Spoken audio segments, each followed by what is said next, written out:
Iroquois Theater was a three-story building on Chicago's north side with a capacity to hold 1,602 people. It had a grand staircase that branched off to every level, but it was the only entrance.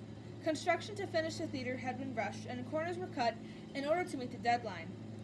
The captain of Engine Company 13, Patrick Jennings, made a routine inspection of the building. What Mr. Jennings found inside, or lack thereof, was awful. In the age where telephones were no longer a novelty, the theater did not have a backstage phone, they had no fire alarms, no sprinkler systems, and many of the exit doors were concealed by thick drapes. The only firefighting equipment that the theater had was 6 containers of kill fire, which are little tubes of white powder that needs to be forcibly thrown at the base of the fire. The theater did nothing about the lack of equipment and continued with opening on time on November 23, 1903. On December 30th, 1903, there was a matinee performance of the popular Mr. Bluebeard. The theater had sold out of regular seating and continued to sell standing room seating in the back of the auditorium. It was estimated that there were 2,100 to 2,200 audience members present. The area for standing room became so congested that people began to sit in the aisles and were blocking the exits. At the end of the second act, there was a double octet team of actors performing Let Us Swear by the Pale Moonlight. In this scene, all the stage lights are off except for one. The only light in use was a powerful carbon arc lamp. This light was about 15 feet above the stage and about a foot away from the drop and tormented curtains.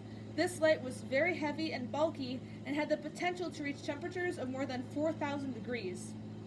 Shortly after the number had started, the stagehand in charge of the light, McMullen, said the light began to sputter and spark right before 4 inches of flame reached for the curtain. McMullen tried to pat it out with his hands, but the fire had spread far above his head. Other stagehands became aware of the fire and also tried to put it out, but didn't have any luck. Actors became aware of the fire, but continued on with performing, thinking that it'll be out soon. The house fireman, William Sallers, grabbed the kill fire, but it did nothing to help settle the flames. Sallers yelled for the asbestos curtain to be dropped.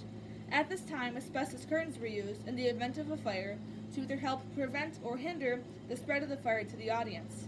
However, the original man that ran the curtain switchboard had been hospitalized earlier that day, and the substitute could not remember which drop had to be lowered. Another stagehand was told to pull the box, but there was no firehouse alarm connected to it, so he had to run on foot to tell the fireman instead. At this time, the audience became aware of the fire slowly creeping along the top of the stage, but were told to sit and stay by others, fearing that they would start a panic. According to the National Fire Protection Agency, Eddie Foy, the lead actor, heroically stayed on stage for as long as he could to repeat to the audience, "Don't be frightened, go slow, take your time, walk out calmly." At this time, someone finally figured out how to lower the asbestos curtain, but it got caught roughly 15 feet above the stage on the reflector light on one side and about 5 feet above the stage on the other side. The curtain guide tracks broke and the curtain began to billow out over the audience. The draft was from the rear stage door being opened as an actor escape route. The hot air from the fire, mixed with the cold air from the outside, created a deadly blowtorch. A fireball swept underneath the asbestos curtain and whirled into the balcony seating. People in these areas did not have a chance to escape the fireball, but had enough force to blow open doors. Immediately after the fireball, the ropes holding up the steering flats broke, and tons of burning equipment slammed into the stage with the force of a bomb. The switchboard was knocked out and the theater was plunged into darkness. Fighting for their lives, men, women, and children fought their way to the exits. Some, in desperation, jumped from the balcony seating, only to be killed instantly or paralyzed if they fell on the backs of chairs or armrests. A burst of flame caught the asbestos curtain on fire, and it burnt like paper. In fact, it was not 100% asbestos, but actually some cheaper material.